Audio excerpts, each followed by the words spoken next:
Imagine a predator that is roughly the size of a single sesame seed, Just incredibly tiny. right? Super tiny. And it doesn't hunt by chasing its prey. It just waits. Yeah, that waiting behavior is really something. It climbs to the very top tip of a blade of grass, stretches its front legs out into the air, this behavior called questing, and, well, it just waits, sometimes for months. It's honestly a little creepy. Totally. It uses this specialized sensory organ on its legs to detect the carbon dioxide and the body heat of a passing animal. Which is wild for something so small. Exactly. And it can even alter its own body chemistry to survive a freezing California winter, all just waiting for your dog to brush past. You pack the water, you get the hiking gear, you drive to the trailhead, completely unaware you are walking into this meticulously laid biological ambush. It really is the ultimate invisible tax on enjoying the outdoors. Oh, that's a good way to put it. Yeah, we put so much energy into protecting our dogs from obvious dangers, right? Like heat exhaustion or predators. But the microscopic threats often slip right past us. Yeah, they do. And for most pet owners, the anxiety surrounding ticks is rooted in just a fundamental lack of clarity. We know they are bad, but the specific mechanics of how they operate, how they survive, and how to actually stop them, that biological reality gets completely lost in a sea of folklore and old wives' tales. Which is incredibly dangerous when your dog's health is literally on the line. Absolutely. So today we are doing a deep dive into a profoundly eye-opening and comprehensive guide by Ian Chi. Yes, the president and CEO of Simple Pest Management. Right, and his entire philosophy is that the answer to these complex environmental issues is actually simple, provided you follow the science. Which is a great approach. It really is. Our mission for you today is to equip you with the exact science-backed strategies you need to protect your dogs from ticks year-round, specifically focusing on the unique landscape of California. Yeah, we are cutting through the myths. Exactly. We're focusing purely on the mechanisms of what actually works to keep your four-legged family members safe. So, okay, let's unpack this. Because the very first thing that shattered my preconceived notions reading through this guide is that California's tick problem is completely misunderstood. Oh, completely. It is not just some casual summer bug issue. Right, and that misconception is incredibly common. People inherently associate parasites with summer heat, tall, dry grass, and, July camping trips. Yeah, I definitely did. They think the winter frost acts as a natural reset button. But to actually protect our pets, we have to understand the microclimates we are dealing with. Which vary so much. They do. In California, from the borders of San Diego all the way up through Placer County, tick prevention is an unrelenting 12-month job. I genuinely always thought winter was a safe zone. I thought the cold just wiped them out. A lot of people think that. But the guide breaks down the big four ticks of California, and their schedules are they're completely staggered. They're essentially working in shifts. They really are. Let's look at the western black-legged tick, which is the primary carrier for Lyme disease in the state. Right, the Ixodes pacificus. This specific tick has evolved to heavily favor the coastal and northern regions of California. Right. Specifically, areas with oak woodlands, heavy leaf litter, and really dense shaded vegetation. And their peak activity window is what completely threw me. They are most active during the cooler, wetter months. Exactly. We are talking late fall all the way through the spring. How are they surviving freezing overnight temperatures when things like mosquitoes and flies just drop dead? Well, it comes down to moisture and specialized biology.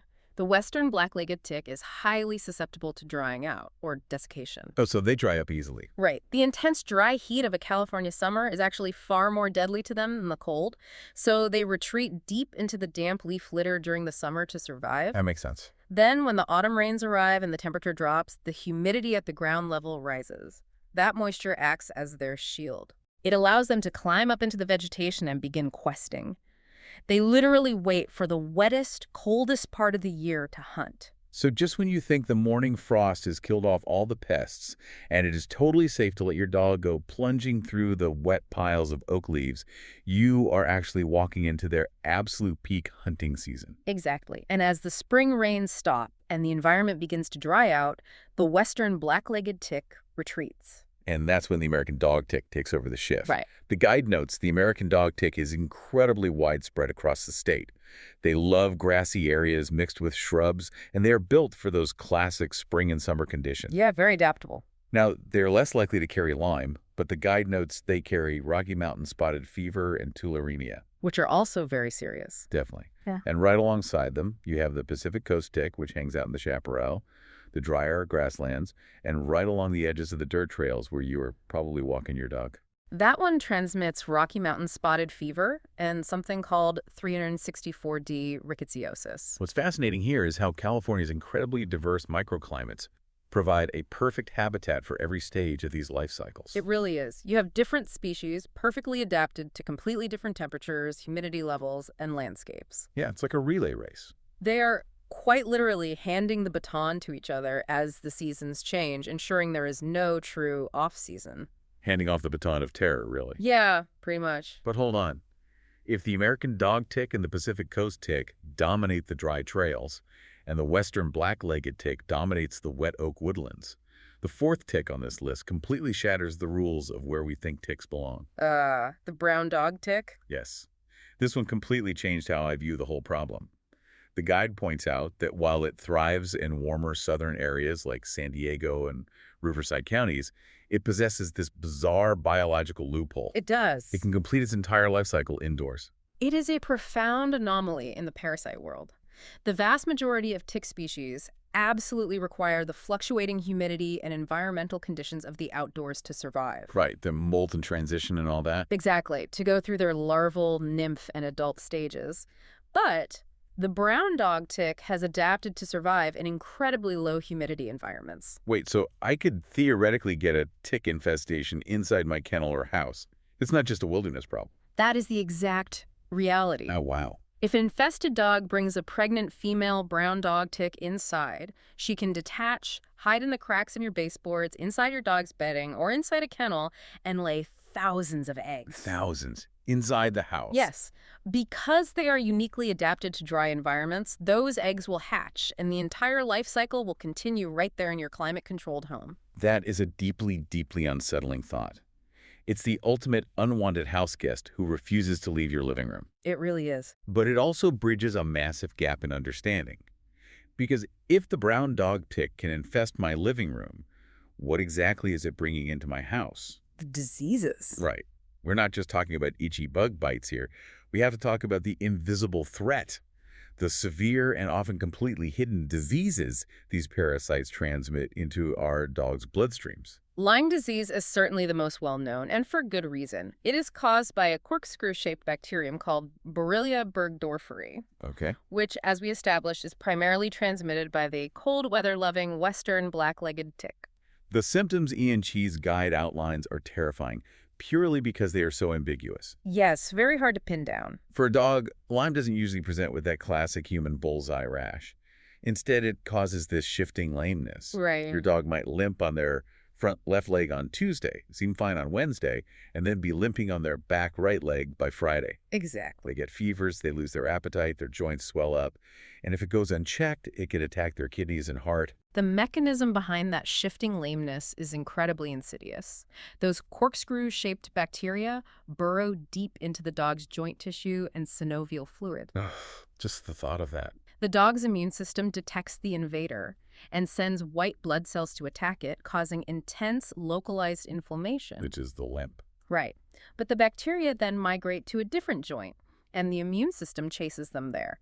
It's a systemic game of biological hide-and-seek happening inside your pet's joints. And to make matters worse, the symptoms might not appear for weeks, or in some cases months, after the initial bite. Yes. So my dog gets bitten, I might not see symptoms until months later.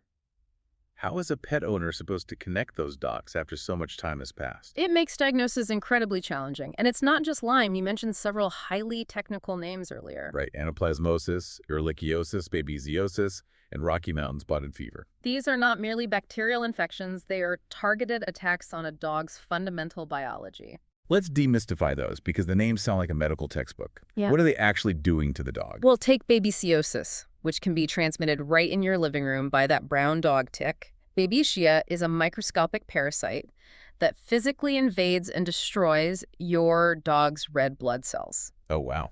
It essentially acts like canine malaria, causing severe anemia and organ failure.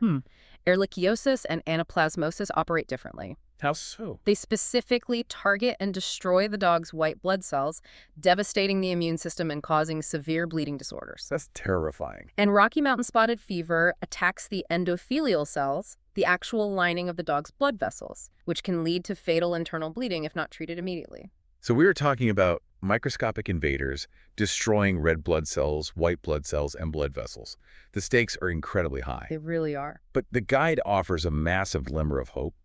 There is a biological delay in how these diseases are transmitted, specifically with Lyme. If we connect this to the bigger picture, it highlights exactly why prompt removal is the absolute linchpin of tick defense. Right.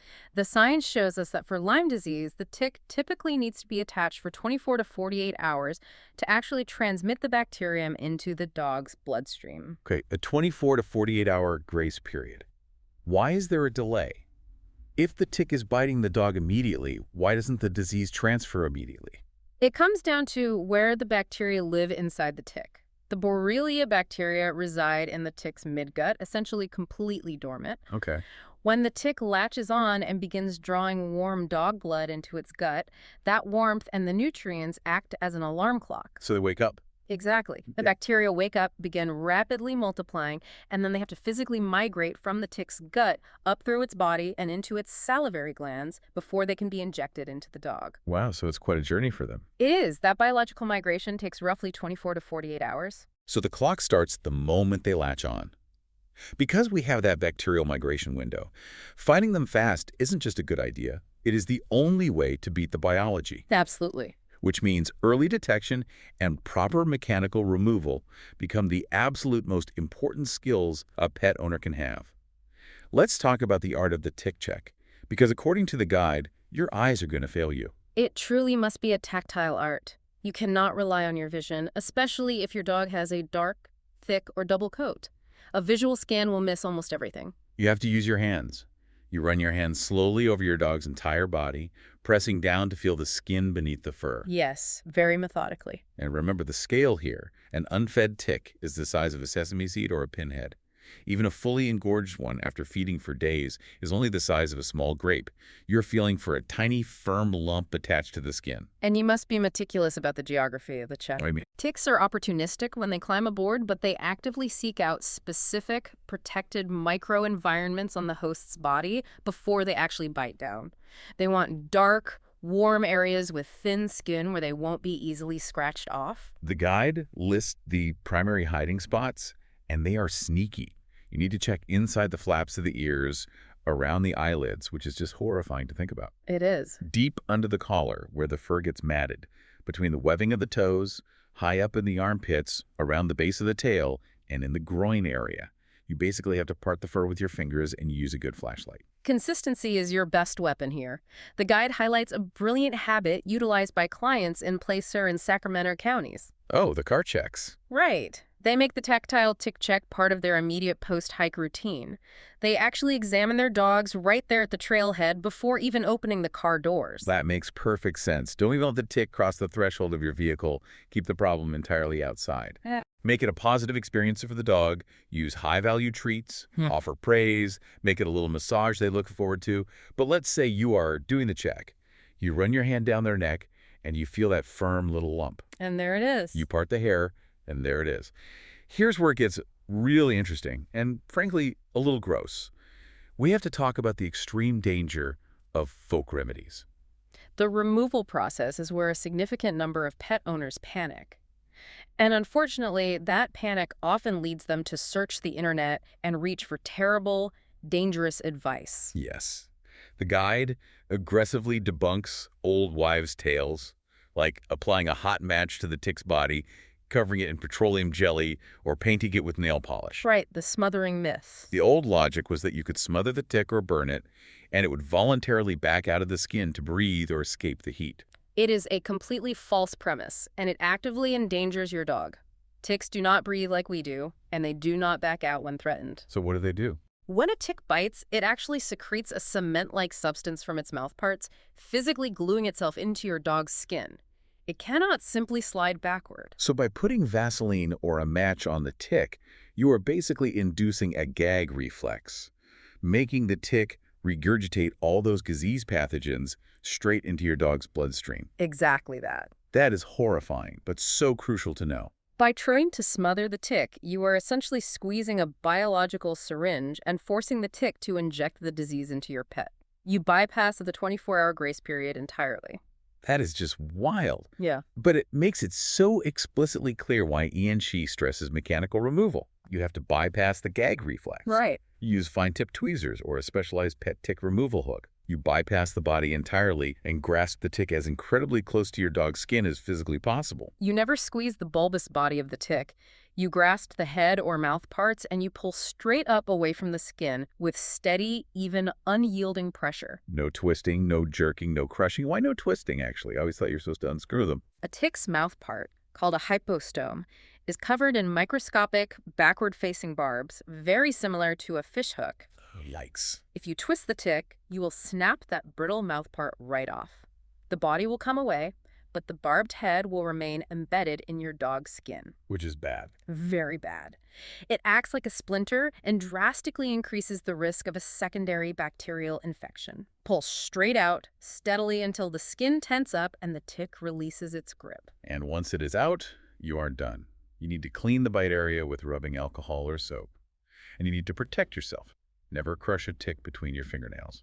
Because you can expose your own skin to the exact same disease-causing organisms. Exactly.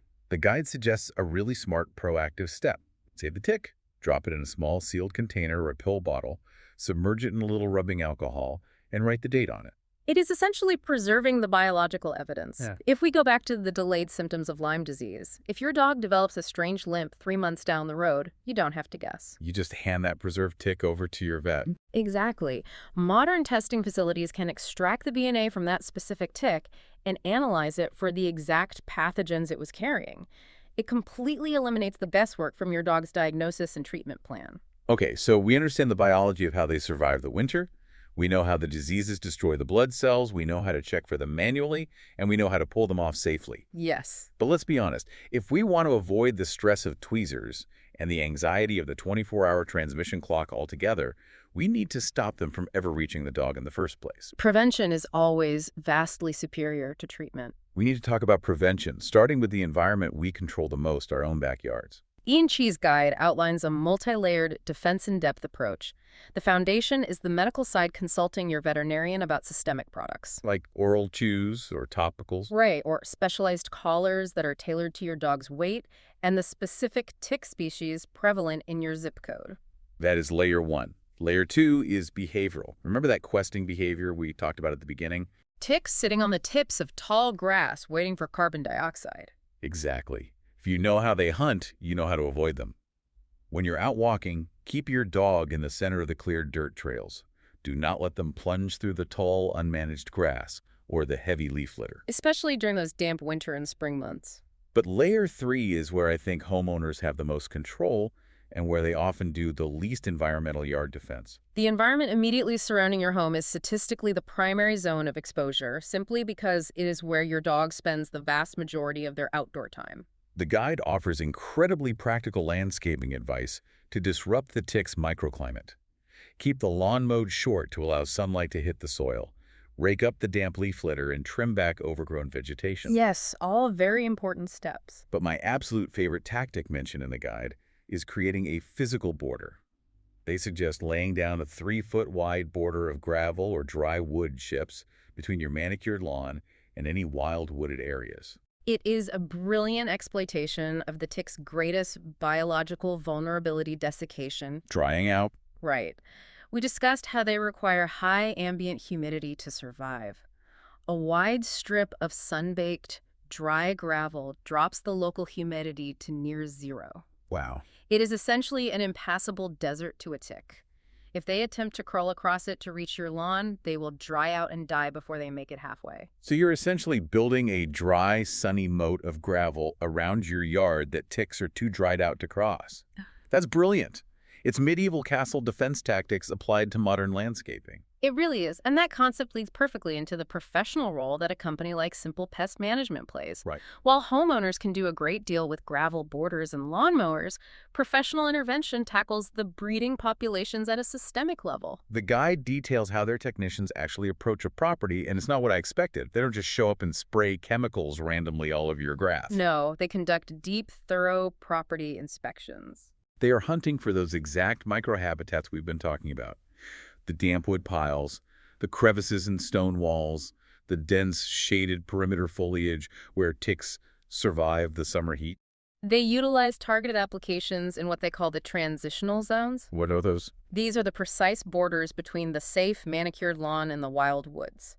It is the area where deer and raccoons might travel and drop engorged ticks, and it's the shaded, damp area where ticks climb up the tall grass to begin questing. It makes total sense. By applying specialized treatments strictly to these high-risk transitional zones and combining that with the physical habitat modifications like the gravel moat, you collapse the local tick population without drenching your entire usable lawn in product. It's a completely holistic strategy. You have the veterinarian protecting the dog internally. You have your behavioral habits keeping them out of the questing zones on hikes. You have your gravel moat protecting the yard physically. And you have pest professionals treating the transitional zones to stop the breeding cycles. Just like Ian She says, when you understand the biology and put all these pieces together, the answer really is simple. This raises an important question for anyone listening who owns a home and loves their dog. We spend so much time, energy, and money meticulously curating the inside of our homes to be safe and comfortable. We really do. But how are your exterior landscaping choices inadvertently inviting these complex biological threats right up to your back patio? It completely reframes how you look at your property. You might look at a dense patch of overgrown English ivy against your fence and think it looks charming and rustic. Right. But if you look at it through the biology of a western black-legged tick, that ivy is a damp, climate-controlled luxury condo. That's a great way to visualize it. Knowing what we know now, that these parasites are hunting year-round in California, that they can delay horrific systemic diseases for months, and that the brown dog tick can literally set up shop inside your living room baseboards. Taking these proactive science-based steps just makes absolute sense. It is the shift from being a passive victim of the environment, merely hoping your dog doesn't get sick, into an active, informed protector of your family. Absolutely. You take back control of your outdoor life. Well, that wraps up our deep dive into Ian She's incredibly comprehensive guide to California tick defense. It was a really fascinating topic. It was. If you found these biological breakdowns helpful, and you want more practical, in-depth knowledge that cuts through the noise and explains the why behind the advice, please make sure you follow and like the show. We genuinely appreciate you spending your time learning with us. And if you are ready to take the next step in actively protecting your property, we highly recommend following Simple Pest Management on social media. Yes, definitely. You should also visit their website at www.simplepest.com to learn more about how their targeted transitional zone treatments can help secure your home and protect your pets. Yes, definitely check out the science they're applying at www.simplepest.com. The peace of mind alone is worth it. All right, before we go, we always like to leave you with a little something extra to chew on. Think about the invisible boundaries in our world. We meticulously curate our yards, we build our fences, and we climate control our homes, creating an illusion of total separation from nature. Yet we are constantly, unknowingly brushing up against an ancient, persistent, and highly adapted ecosystem. Every time you step off a cleared dirt trail or let the damp brush grow just a little too high against your back fence, ask yourself, what invisible lines are you crossing, and who is patiently waiting in the leaves on the other side? Oh, that is perfectly eerie and a phenomenal reminder to never drop your guard. Thank you all for listening and for taking the time to truly understand the biology of how to keep your four-legged family members safe out there. Stay on the clear trails, check those paws meticulously, and we will see you on the next deep dive.